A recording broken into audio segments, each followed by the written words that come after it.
Привет на всички! Днеска ще направим едно видео за това окуляно.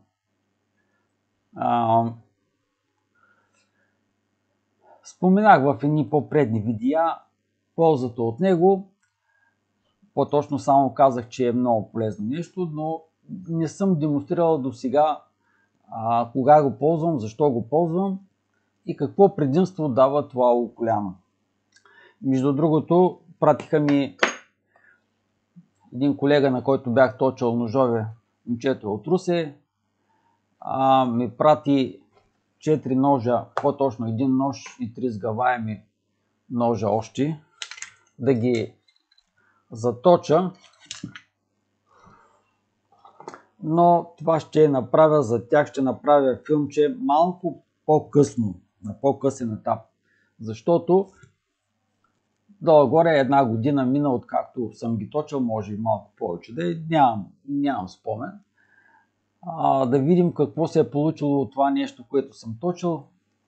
Предимства, недостатъци. За тази ножка нямам спомен да съм я точил. N690, 60 единици твърдост. Точена е в конвекс. Не знам дали ще се види, би трябвало. Точена е в конвекс. Не знам реже ли, не реже ли.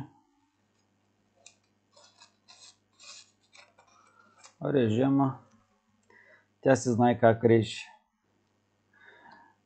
И тези две ножки бях ги точил, почти съм сигурен.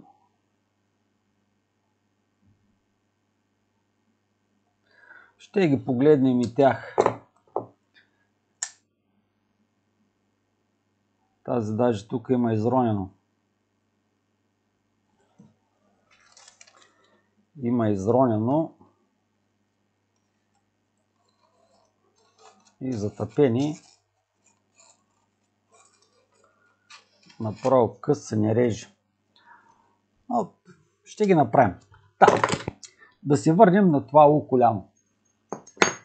Най-често това окуляно го ползвам, когато точа ножки от този тип, където така са еднакво дебели. Сега колко беше тук, 0,2, 0,3, нещо от този род, навсякъде по цялото острие 0,3, но така по височина са много тесни.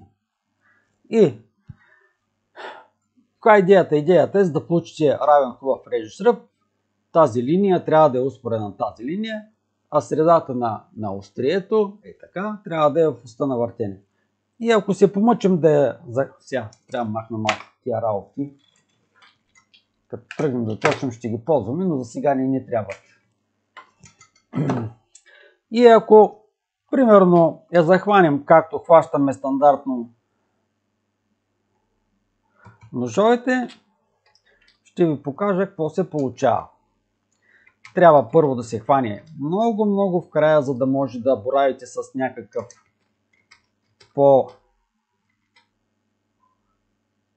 по-малък ъгъл. Примерно да не е там 25 градуса на страна, 30 градуса на страна, ами примерно там да е 17, 18, 20. И какво се получава? Сега ще ви покажа. Къде е средата на оста на въртене. На острието да е в оста на въртене. Обаче, тук го захващам, самото острие го захващам с по-малко от милиметър. Или милиметър, айде така да кажа. Но най-лошото е, че тук имаме една извивка и когато тръгне абразива да извива тук и да ляга плътно върху острието, щете не щете, ще задерете тази лапа. Даже и на 20 градуса. В такъв случай, какво трябва да направя? Тази лапа, тъй като не мога да я преместя още насам, тъй като тук има едно болче, което се закрепя, цялата тази ос трябва да се закрепи по някакъв начин тук. Това означава, имаме едно пространство, където остава мъртво. И за целта се ползва така нареченото окуляно. Сега това махаме. Лапите ще ни трябват. Но първо ги смъкваме.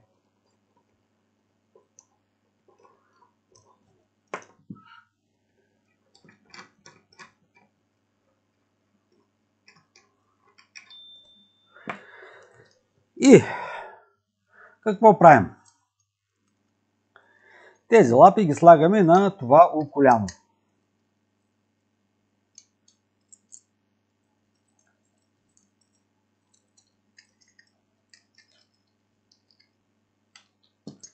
Сега трябва ми примерно това, или е голямо. Голямо е. Колко беше? 5 май беше. А това ще стане. Така, вземаме другата лапа и нея ще я сложим.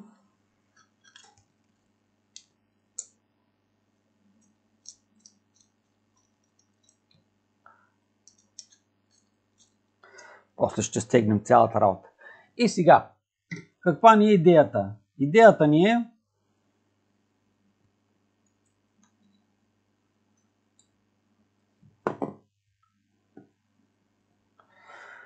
средата на... тук да покажа сега така. Средата на острието да е тук в тази средна линейка. Даже можем да я направим още по-интересно да стане. Вземам една тушовка. Това нещо примерно е широко. Колко да е широко?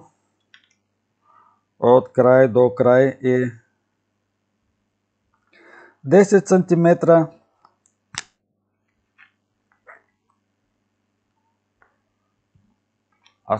Вижда ли се? Вижда се сигурно сега тук.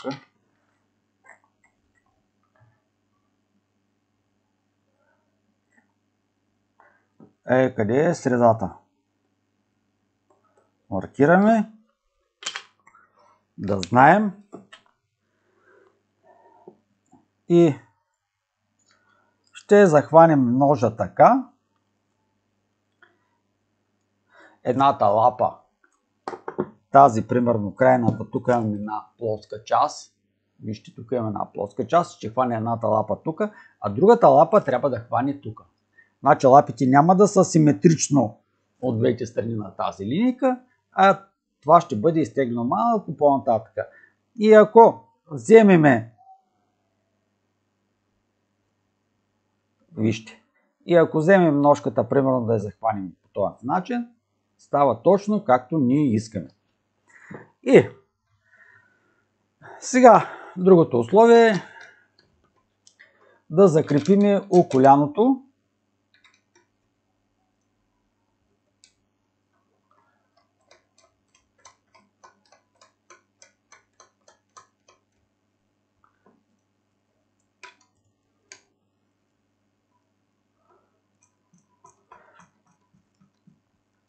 Между другото, можеше и друго да направим.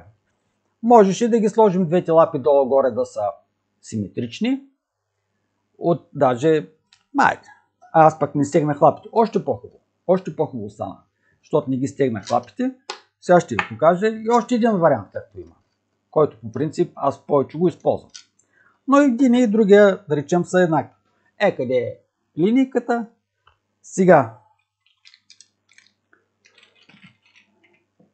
сменяме първо камъка.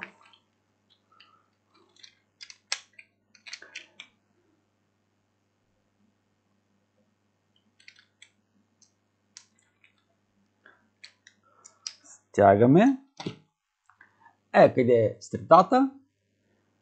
Двете лапички са от двете страни. А когато тръгнем, примерно, да точим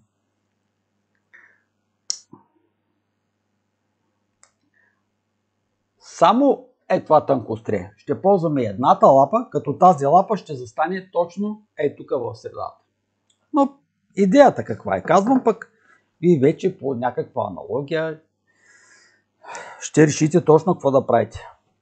Тази ножка ми беше подарък от Аз се занимавах на времето с компютри, продавах компютри, поддържах компютри и това беше ножка на Хама. Подарък от една компютърна фирма, казва се Хама. Бяха ми я подарили. Но тя се разпадна.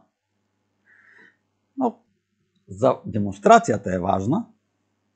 Затова съм я взел. Не, че я ползвам. Но за демонстрацията е нещо много важно. Сега, значи,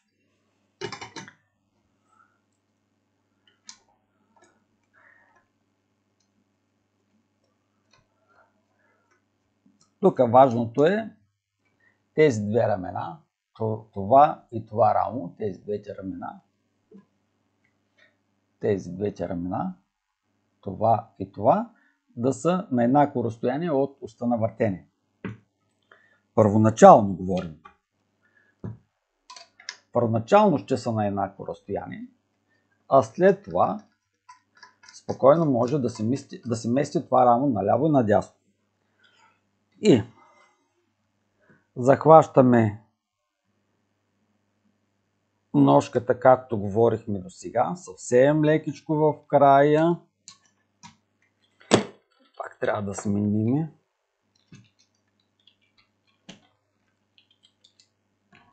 Примерно там и ние 2-3 мм ще захванем ножа, което ще ни е достатъчно.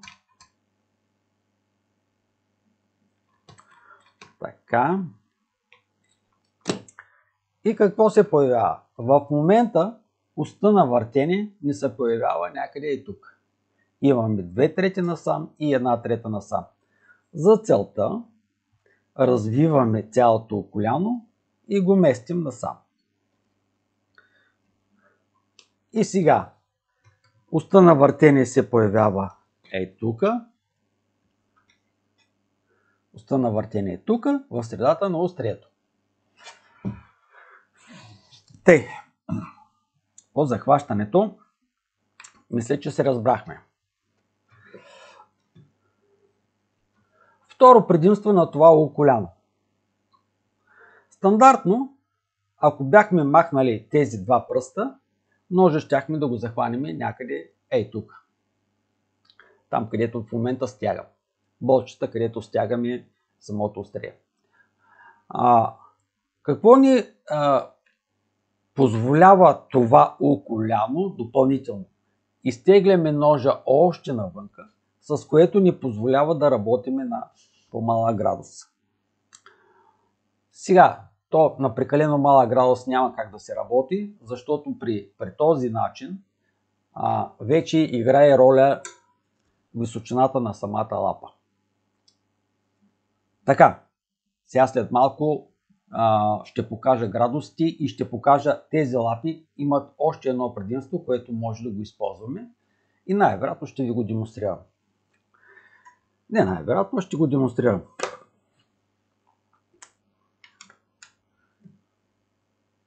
Така.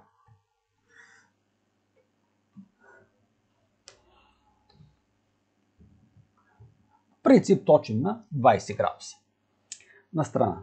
При 20 градуса на страна имаме достатъчно място. Обаче, ако примерно острието е, както в случая, мисля, че е там 55, максимум 56 единици да е твърдо това острие. В този случай не е лошо, че точим на голям градус, за да бъде малко по-устойчив режещия. Но приемем, че примерно стоманата е M390, N690, S125 CPM, твърди хубави стомани, то тогава, за да получим по-хубав ряз да получим и по-голяма агресия, трябва да смъкнем в градуса. И колко можем да смъкнем в този случай в градуса? Сега аз обаче този път ще ми повярвате, защото не ми се снима, много сложно става.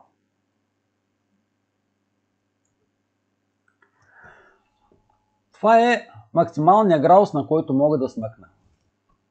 18 градуса. 18 нещо се даже.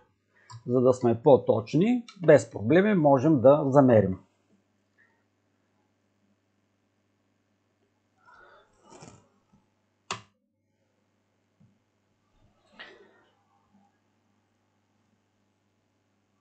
17 излъгах. 17 и нещо си трябва да е. 17 и половина.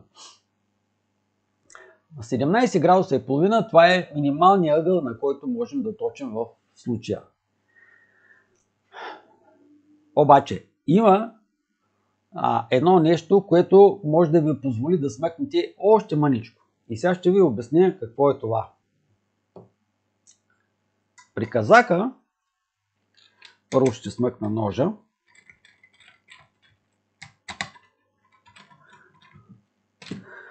При казака има така наречените, той не го знам точно какво е, винил някакво беше си, не мога да се сетя, и такива на мушама прилича, но не е мушама, да знаете, които им позволяват да захванете ножа даже в скусяната част и много ножа да не се движи така нагоре-надолу. В случая, тъй като имаме плоска част, но това нещо, примерно, е дебело някъде от порядъка на 0,6, 0,7, да не кажа, 0,6, 0,7 мм да е максимум. Това означава, че лапата ни се вдига спрямо острието с още 0,6-0,7 мм. За да го няма този проблем, трябва да направим следното. Махаме тези мушемички или как?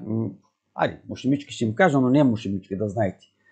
И там, където ще захващате ножа, за да не го надраскате, в случая няма значение надраскам, не надраскам, защото лапите са ми, по-точно ножа не е важен, но ако ножа е важен,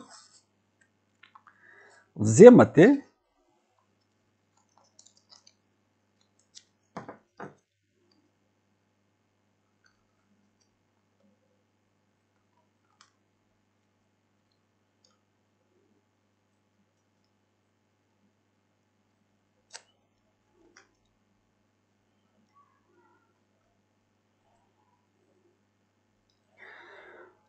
и облепите ножа. Това нещо е да е дебело максимум 0,1 мм. Значи печелите едни половин милиметър в по-ниско ще бъдат лапите. Това ще ви позволи да се смъкнете още повече градуса. И даже мога да го демонстрирам.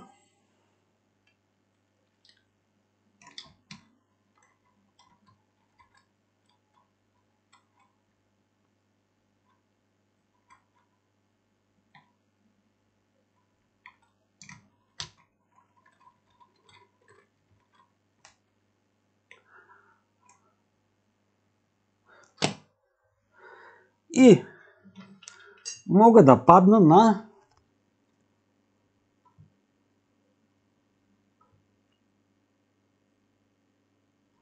това колко е? Още 2 градуса и нещо си даже. Колко идва? На 14,5. Значи още 3 градуса мога да падна в заточването. Ако пък, примерно, искам още, не е важно, нали, да пазим острието, махаме и тази лепенка, директно с самите алуминиеви лапички захващаме самото острие. Може да паднем и още малко. Сигурно ще паднем точно на 14 градуса. Даже мога още съвсем леко, но презастраховам се там да има някаква пукнатинка, да се вижда една светлина. Това ни гарантира, че няма да задереме лапите. Това луколяно ни даде възможност да точим и на по-малък градус. В случая казахме, обаче ще точим на 20 градуса на страна. И тези 20 градуса на страна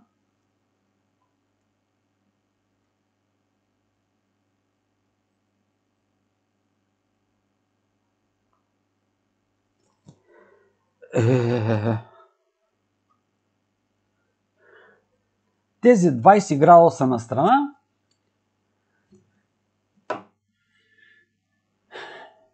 ни позволяват това луколяно първо правилно да захванем ножа и след това да работим и на градус какъвто си пожелаем. С това луколяно в интерес на истината можете наистина да точите, бях показвал, не съм показвал за ножка за шлодисване. Не знам дали съм правил филм за точване. Та с това луколяно може да захванете ножката и да точите някъде от порядъка на 14 градуса на страна. Макар че 14 градуса на страна за ножка за шладисване е сравнително голям градус, според Светло, който се занимава с тази дейност. За него трябва да е много малък градуса, за да може да влиза много лесно в самото дърво, в кората. Не че му разбирам, по неговите думи говоря. А когато е по-голям градуса, това нещо се изисква усилие, раздира се повече кората и не било много правилно, много удобно. За тази цел пък бях купил там една магнитна маса, където ползвам, мога да точа на 7-8 градуса на страна. С допълнителни пак, не оригинално както да купите, ами с допълнителни приспособления слагам, за да си играя, грубо казано. Но той пък канал е за да направя, да си играя, да се забавлявам. Нищо сериозно няма в цялата история. И се връщаме в заточването с това луколяно. Какъв недостатък има това луколяно? Недостатъкът е, че ножката се изтегля много надалече от тази задната линия, където захващам лапите, в случая луколяното, и когато натиснете, има едно точих, значи не знам дали чувате. Точих в конвекс, правих пак един филм и пак се блъска и ми се струва, че пак разбих лагера. Много мразя да точа в конвекс. Направо този възел, да знаете, се разбива за отрицателно време. Беше добре. Даже сега ще измерим колко бяга пак. Направо това конвекс толкова да го мразя. Пак ми се разби май точилката. И трябва да сменям така 4,97.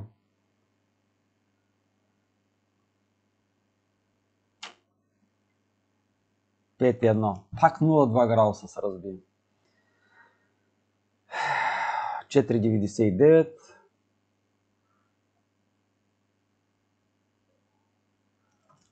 Горе. Само един нож заточих в конвекс и лагера отиди.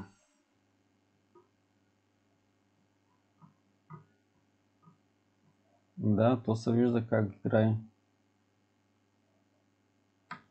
Добре, да.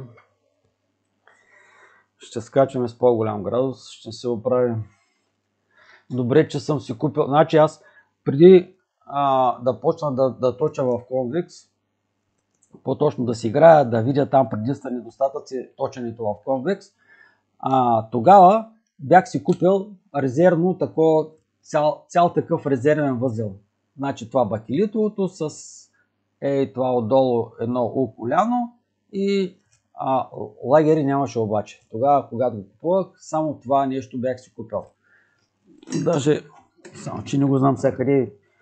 И ми се наложи да правя поръчка от казака само за това устройство. Излезе ми златно, но трябваше да си имам резервно.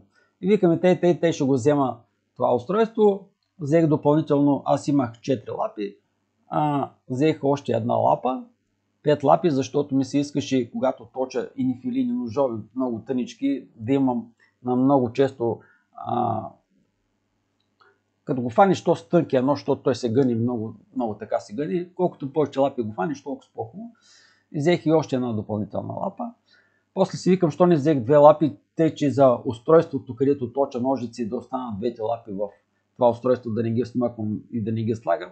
То пък излезе това устройство за ножиците, толкова голяма глупост, че добре, че не съм взел допълнителна лапа. И в крайна сметка се запасих с трето такова нещо. Това е второто. Точих един нож и Защото то постоянно се блъска. Така е направен с едни пружини. Филма ще излезе преди този филм, който в момента правя. Ще видите. Това нещо разбива, ама този възел го разбива за отрицателно време. Кой ли ме караше и ма би по главата да ви показвам как се точи в Converse? Показах ви, това нещо се разби. Това е реалността. Точно щастие няма. Но тъй като е безотговорен нож, ще скачаме с случая с 0,2 градуса. Какво да правим? Като е разбит възела 0,2. Пак ще го заточим този нож. Даже ще ви покажа кога има смисъл да се скача в интерес на истината. Кога не е толкова задължително да се скача, кога е задължително да се скача и така. Даже и за... Ще стане много дълъг филма. Мога да ви обясня и за мустака. Кога, колко трябва да скачате, за да оберете със следващия абразив мустака, който сте създали с по-грубия абразив. Но... май ще стане много дълъг филма. Да се върнем на този нож. Който дойде, в случая той ще показваме. 20 градуса. В интерес на истината не знам на колко градуса е точен този нож. Мисля, че беше на 20, но за да не сме голословни.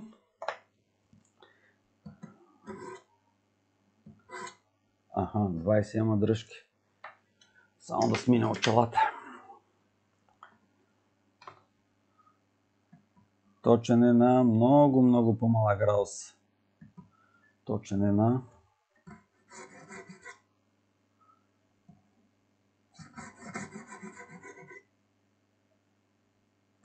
колко е това? 18 градуса и половина. Но казахме, ние ще точиме на 20. Леко 20. Така, няма да почваме много от грубо. Примерно от 400 случая ползваме. Сега 400, даже 240, 500, 800, 1000, 1500 и червения рубин накрая. Така, сега започваме с 400. Мекичък нож. Какво ми се чува? Нищо не ми се чува, ами тук просто сега трябва да стана прав малко. Защото тук трябва да изравня самия режещ ръб. Аз и преди съм ви казал, когато се точи прав, по принцип, само че те май закривах някакси, сянка ли падаше, когато снимах. Съвсем леко вече сме излезли на мустак. Сега и от тази страна. Когато снимах е така прав, малко по-мъчно се снимаше, зато и снимам почти винаги седнал. Не почти, ами винаги седнал снимам. Но да знаете, когато сте прави, по-лесно и по-бързо се точи.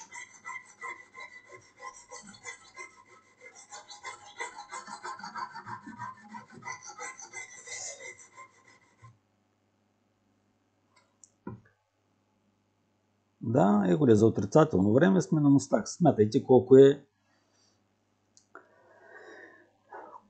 е, как да кажа, мека ножката. Сега, обираме на мустака. Тук сега да обясня за този прословут мустак, защото с един колега доста често си пишеме по месенджера и ги става въпрос там за едни домати и за обиране на мустака.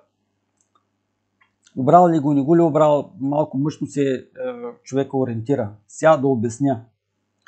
Когато точите, част от стружката, както в случая точих от долната страна, част от стружката се завъртя нагоре. Ако тръгна да обираме мустака, какво трябва да направим? Два варианта. Или теглим насам самия диамант. Когато теглим, ние просто го изкривяваме насам. Както е дигнат нагоре, изкривяваме го и в продължение на самото острие. В случая обаче не сме обрали мустака, а само го изправяме. Той мустака съществува. Затова какво трябва да направите? Трябва да вземете едно трупче и да минете по самия режещ шръб, за да го доизроните. Първи вариант. Втория вариант, който аз повече харесвам, е бутате напреде. Така. Бутате напреде. Когато бутате напреде, допълнително го доизкривявате самия мустак и голяма част от така наречените там стружки ги изронвате с допълнително огъване. Но не всички. Една част от стружките, особено както в случая е мек ножа, стружките ще се допълнително огънат и ще останат на самото, върху самото острие, върху режещия ръб на острието. Сега, значи правим така по няколко движения. Примерно едно 90%, 90 и няколко процента ще ги изроним стружките. Но една част, вярно минимална част, ще останат неизронени. В случая, ако ползваме трупче, това нещо много няма да ни помогне. Защото стружката просто е изкривена и се стои върху самия режещ ръб. За да падне самата стружка, какво трябва да стане? Трябва да точите в долната част на режещия ръб, тук в долната част на режещия ръб, и колкото е по-голям градуса, толкова по-лесно ще отчупите, ще отървете фактически закривената стружка от самото острие. Сега, втория вариант, който е, примерно ако не скачате, примерно там 0,2, 0,3, 0,4, да речем даже половин градус да скачате от абразив на абразив, примерно както аз скачам с 0,1 градус, също не е грешка, но в този случай трябва да направите повече брой движения, за да сте сигурни, че сте се обрали мустака от предния абразив. И в случая махам 400, слагам 800, аз показвам, не показвам, той да покаже, какво ще видите, толкова изхабени тя, че слагам 800, дигам в случая обаче няма да е с 0,1, ще е с 0,2 градуса, защото ми бяга самата машинка и тези 0,2 градуса е още по-хубаво, защото тези 0,2 градуса ще ми позволят по-лесно да обера мустака от предния абразив. И продължаваме. Сега с 800 диаманта, ще да кажа кога може да не скачате. Спокойно до 500-600 може да точите без да скачате в градуса. Ще ви обясня защо. Защото тези абразиви са достатъчно груби и достатъчно агресивно вземат от самото острие. Така че ако не скочите, но точите достатъчно дълго време на същия градус, вие щете, не щете, ще излезете тук в долната част на режещия ръб. Ако не желаете да правите обаче много наброй движения и не ви интересува толкова, примерно, красотата, както в случая също нас не ни интересува, спокойно може да скочите с по-голям градус. Това ви дава гаранция, че ще заточвате винаги в долната част на режещия ръб и ще се обрали у мустака и ще получите хубав ряз. Сега с 800 пак вземам, но не вземам вече толкова много. Това е един такъв междинен абразив, където дава началото на полиране, а в случая, тъй като и ножа е много мек, да ви кажа честно, взема и от самия метал. Ако беше твърд ножа, щеше да почне да полира, но в случая за полиране не можем да говорим, повече говорим да взема от самия абразив. Веднага се получи едно микро мустаче. Следващия момент е за този мустак от когато прескочите примерно 500-600 и минете на по-финен абразив. За да усетите по-добре мустака, аз мисля, че в предното видео ви го обясних, ползвате салфетка, огъвате я така повече и минавате. И получава се едно стъргане, което ви дава гаранция, че сте излязли навсякъде на мустак. Сега този мустак отново го обираме срещу острието. Движим се срещу острието.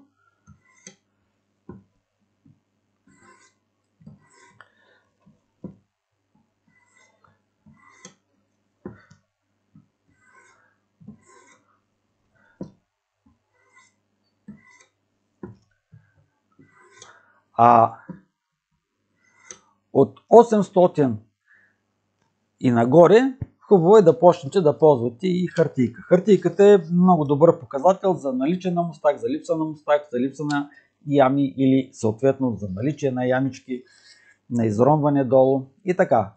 Вземате, има хрущение.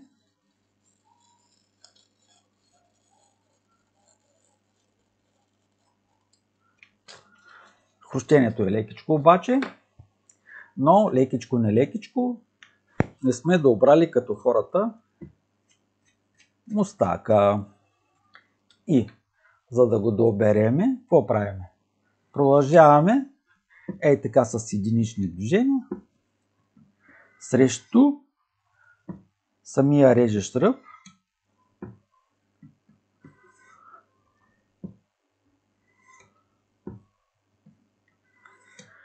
Така. И отново проверяваме.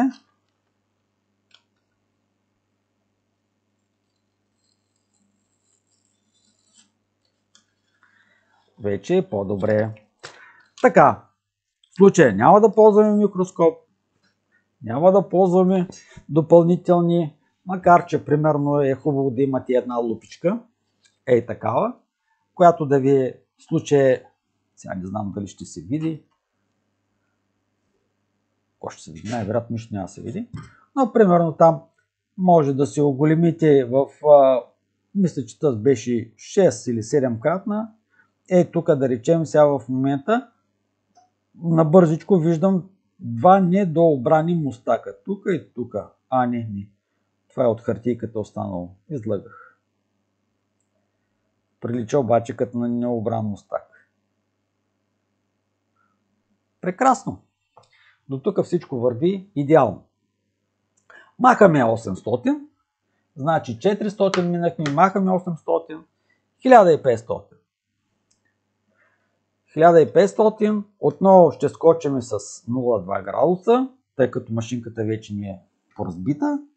Преди скачах съвсем лекичко, сега так на два пъти поне. Защото долу-горе съм се натренирала ръката колко да завъртя, да се получи 0,1 градус. Дълго време си играх, за да ми свикне ръката. Мисля, че съм успял. Някой път по-малко от 0,1, някой път малко повече от 0,1, но долу-горе. А сега с две движения, за да стане 0,2 градуса, такава ми е логиката. Не съм го мерил, не съм проверял, но като гледам по как като реже отдолу какво се получава. Така, сега 1500, хубаво е да се ползва или масло, или газ. Айде в случай ще ползваме газ.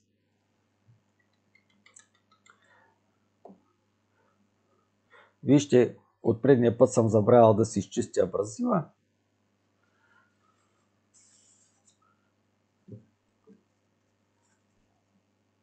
Мръсничко.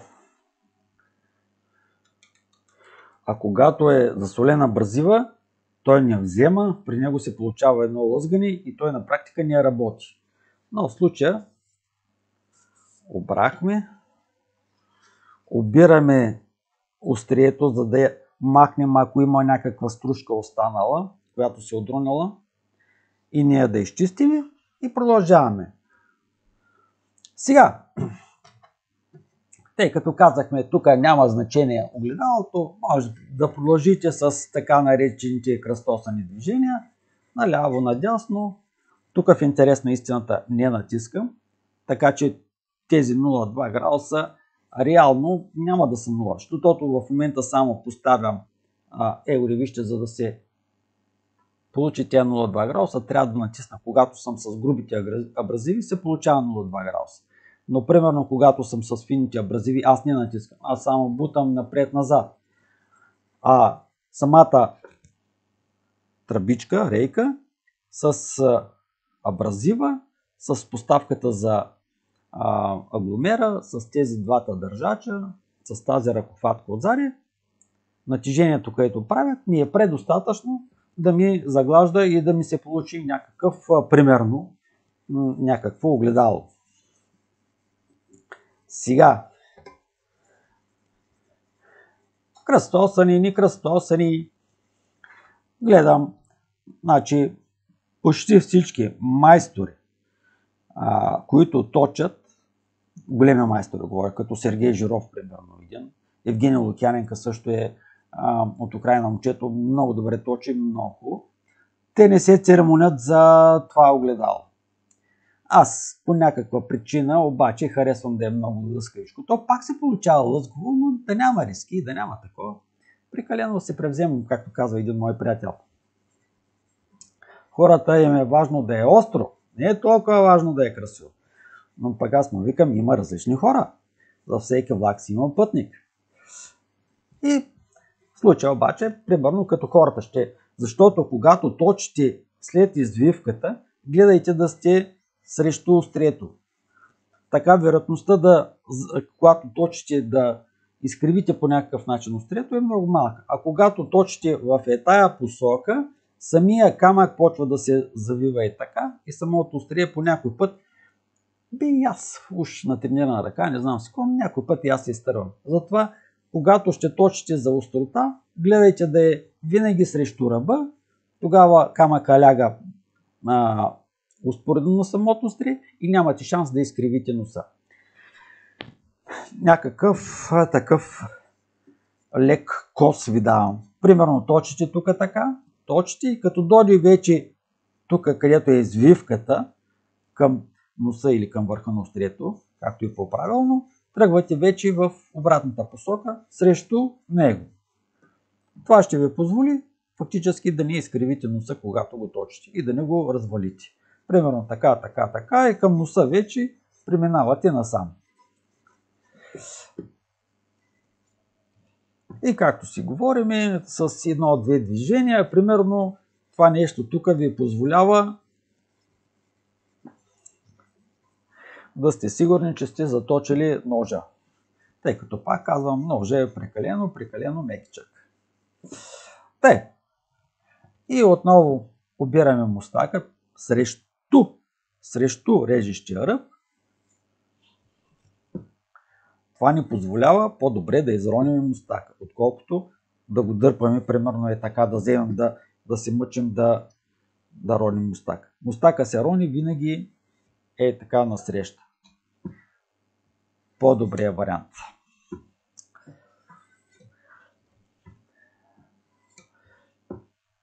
Правите там и 2-3 движения от едната от другата страна и примерно сега пак ще измиеме абразива. Насъбрали сме си не много стружка, защото той ножа ала бала. Поредната ламаринка, както някои колеги се сърдят, че показвам заточване на ламаринки от 2-3 лева. И казахме, няма да ползваме микроскопи, няма да ползваме такива работи. Единственият ориентир, който ще ползваме, това е мустак. Дали ще усетим, но след 1000 с пръсти да усетите даже и с... Сега ще ви покажа и така. Да направите. Няма го хрущението, не се усеща. Но най-добре се разбира мустака как е обран с хартийка. Вземате хартийка и режи. Не трябва да има хрущение въобще в ряза.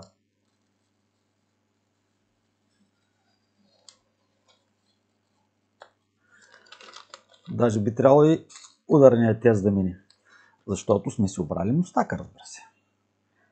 Ударният тест е гаранция, че мустака ни е обран като хората. Така. Ако ножа беше за месо, както винаги казвам, би го оставил даже на диамант 1500. Между другото, да се върна на тези диаманти и тези натурални камъни и каквото се сетите. Преди един месец някъде, сина ми, защото се увлича и той в разни кулинарии, ми ползва японския нож и гледам японския нож, едно сантоко имам, в долната си част беше леко на едно място изронено. Така леко, там 0,2-0,3 мм и мен това много ме подразни. Викам, ще го заточа този нож на момента. Вземам ножа, слагам ножа и с дълго време, дет съм си говорил с Сергей Жиров, с Женя, така и така, диаманта унифицирано, страхотно нещо, ама точи всичко и така нататък. Викам, хубаво, дай, ножа ми е 62 единици, мисля, че беше твърдост. Сега да не го варя от кухнята, но май беше 62 единици твърдост. Викам, дай да взема да го заточа с диаманти. Трябва да точа с диаманти. Като ви казвам с диаманти, съм почнал с диамант 320. Защото все пак, нали, трябва да оберат тази ямичка по някакъв начин. С точен.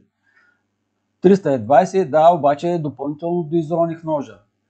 Викам, тук е голям проблем. Затъпия го ножа, тръгвам наново да изграждам с диаманта режещия ръб, пак се изрони.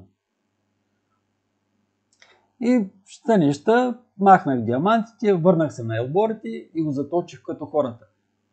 Да се върна на, как да кажа, на това, което се мъчех до сега да обяснявам. Има ли смисъл от натуралния камък, няма ли смисъл от натуралния камък. Всичко зависи какво точите и в какво как да кажа, напрягате да се развиете, по-точно да трупате някакъв опит и знание. Явно те точат предимно някакви там лоджийски ножове, техници,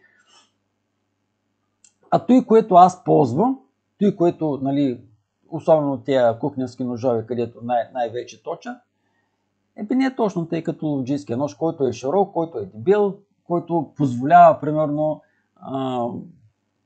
диаманта по-малко да му влияе. Като вземете тези тънките японските ножове да ги точите с диаманти, поради някаква си причина, не мога да си го обясня. Не, че не мога да си го обясня в интерес на истината.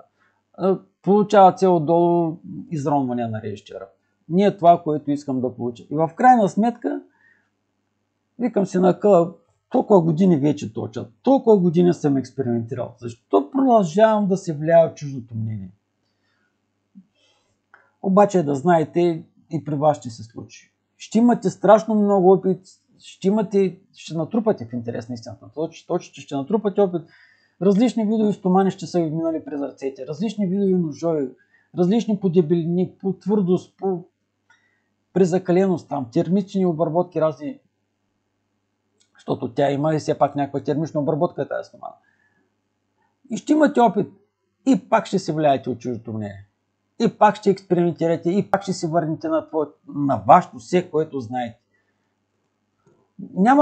Няма човек, който да ви каже, той нещо става точно така, той нещо става точно така. Има натрупан някакъв опит и се отласквате от този опит, който имате и точите в зависимост от опита, който имате. А дали е точно правилно така, това вече е отделен въпрос. Много съм далеч от мисълта, че той, което в момента показвам и правя, е правилно. Сигурно правя много грешки, особено тези хора, които професионално се занимават с такива неща. Разни ковачи, разни шлосери, които имат много повече знания от мене, 100% ми виждат много и грешки. Но аз пак казвам, нали, човек трябва да се отласка от опита и от знанията, които има. Колкото и по-широко той кръгозор от знания от опит, толкова ще му се получат по-добре нещата.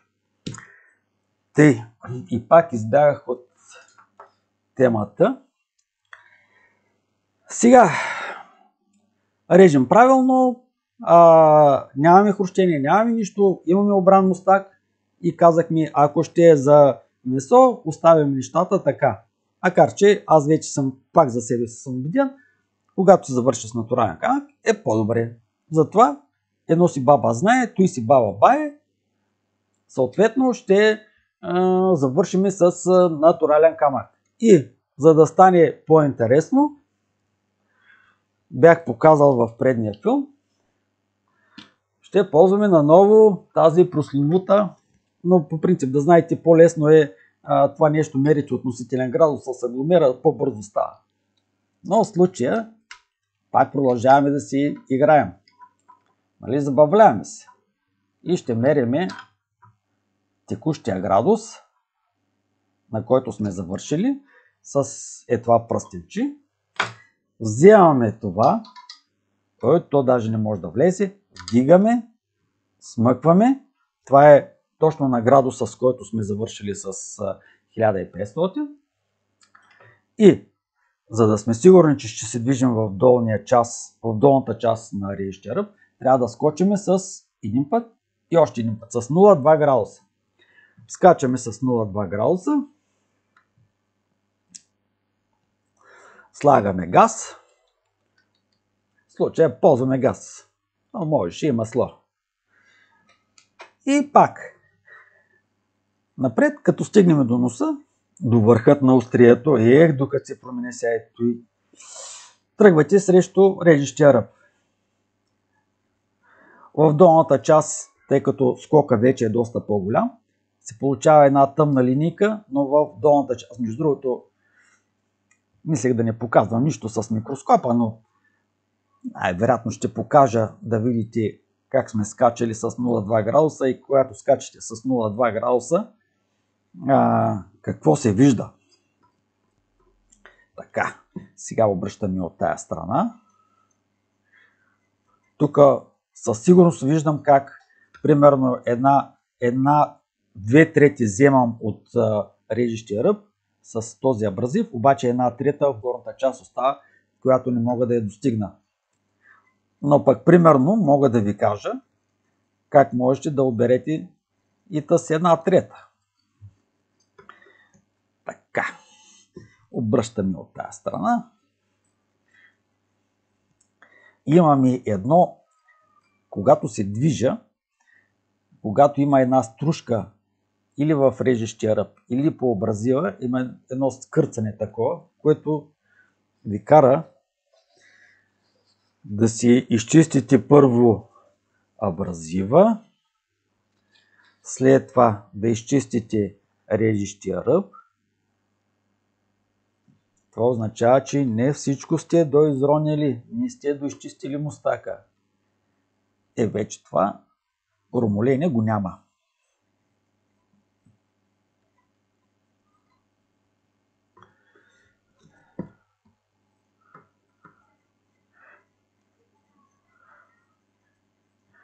Сега ще ми е много интересно с микроскопа да видим това скачане.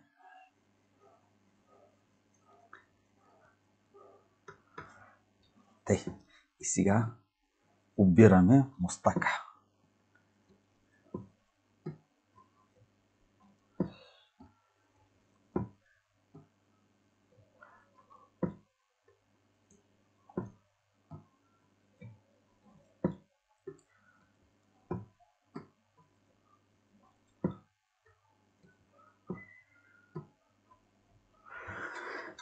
Така, сега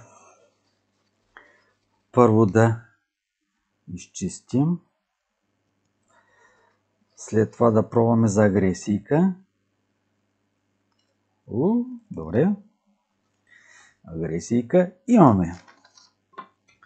Ряза. Ряза прекрасен.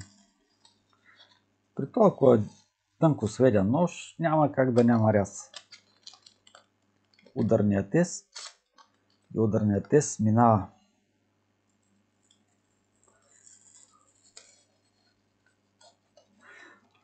В случая, в интерес на истината и самата геометрия на ножа, тъй като долу е много тънко сведен в момента, самата геометрия на ножа и самото острие е много тънко така в гърба си, позволява да получите много хубав ряз. Но не се заблуждайте. Не е хубава стоманата и въобще даже не е хубава стоманата. Това е първичен ряз. Значи прясно като заточите ножа, така се получава. Ряза му е прекрасно. И поработете 2 дена и ще видите от и нещо, което в момента има като агресия, като ряз, като каквото сетите, всичко ще е изчезнало. Просто защото самата стомана е алабала. Да сложим една кожа ли? Да изчистим на 21 градуса.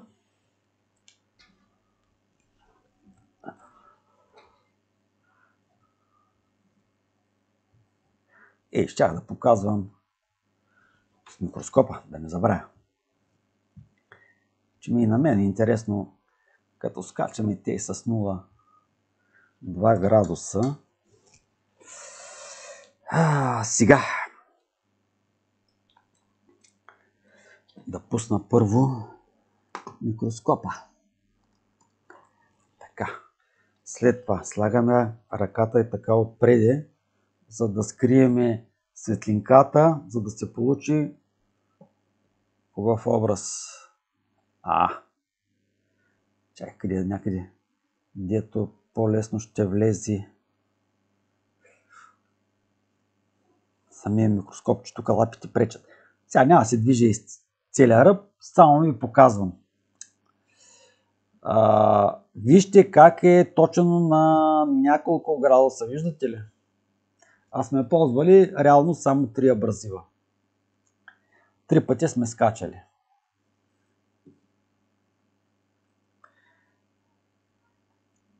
Най-грубия абразив, най-отгоре необрано. По-финния абразив надолу и най-финния най-отдолу.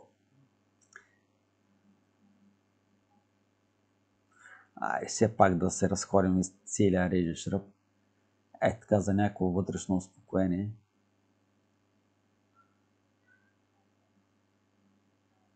А тук пък интересно съм се движил навсякъде. Тук се вижда как на 2 части съм точил.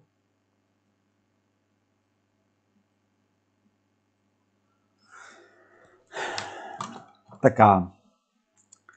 И това е края по заточването на този нож. Сега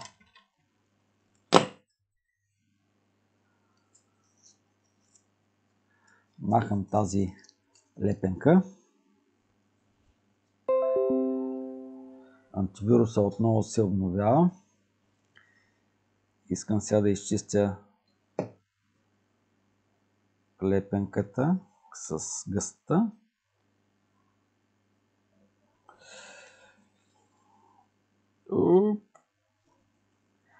Чистичко. И така, сега в заключение. Показах ви как заточвам този тип ножове с помощта на това околяно. Показах ви как можете да смъкнете още градуса, какво трябва да направите, какво трябва да изкривите и така нататък. Какво трябва да махнете по-точно, да не участва в захващането тези жълти тук историйки. Аз съм викам мушемички, но те не са мушемички, да знаете. Някъде трябва да имам и неизползвани. Обаче иди ги намери. Съм толкова разхвърлян човек, че кой знае къде съм ги захвърлил. В момента, което ме дразни е това тук. Целият възел, сега трябва да го търся, да го сменям наново. Защото трябва да се поръчам още един такъв възел. Пък какво да си купувам друго? Трябва да видя представителя на Казака за България. Дали няма да го има този възел в България, да си ги взема от момчетата. Да го поръчвам пак от Полша. Още на нещо забравих. Исках непременно да го покажа. За тази българската машинка. Колегата, който си купи тази българска машинка и я ползва, евала, добре почнаха да му се получават нещата. Като знае какво прави, като знае какво иска да се получи, няма как да не се получат нещата. Тъй, сега, в заключение за това луколяно, лично моето мнение, тези, които са се накупили, вече казах, хубаво е да си имат и това луколяно. При TS Profa гледам, там решението е по-различно. При TS Profa не използват луколяно, а ползват и фрезовани лапи имат, които са малко с по-странни такива форми, където самата лапа е буквата Г малко идва и могат да се слепят тия двечките една на друга. Малко по-различно е решението на TS Profa спрямо тази нашата. За българската машинка не знам. Не съм ползвал, не мога да ви отговоря. Може и да има решение. Колегата, ако има някой път желание да направи, пущам ми там разни клипчета, ако има желание някой път да направи едно филмче, хем да направи демонстрация на тази машинка, ще я поместим на канала, нямам нищо против. Така, сега с това завършвам и тъй нареченото прословото луколяно. Ще гледам да заточа, обаче проблема е, че ще ходя на почивка и ще точам ножове след почивката. Ама този нож аз май не съм го точил. Като го гледам, някаква прахова стомана ми се вижда това нещо. А пък не е написано нищо какво е. Има една буква С и толкова. Или С и толкова. Може между другото е повечко тип американски. Като гледам формата там американците обичат такива форми да правят. Тук да са остри. С големи гардове така. Руската школа е малко по-различна. Там руснаци, украинци, литовци гледах, правиха също един нож.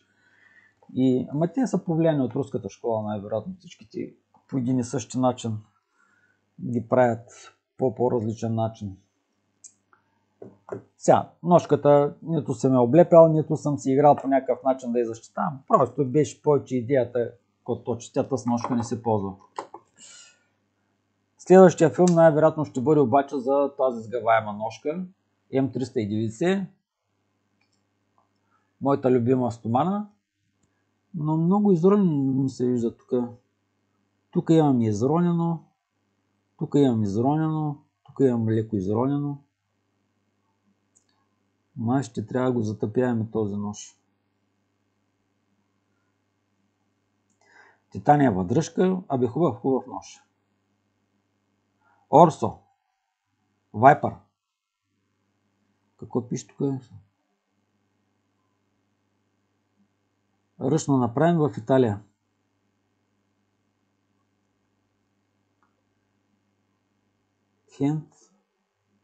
Handmade. Хем съм муж с големите очила. Дали съм с тях? Тях съм. А пак не довиждам. Тъй. Добре. Да спра да пиша, защото пак уж бързо ще да става видеото. 1 час и 4 минути пиша. Без да съм. Много празни приказки, явно пак съм говорил. Добре. Това беше от мене. Бъдете живи и здрави и до нови срещи.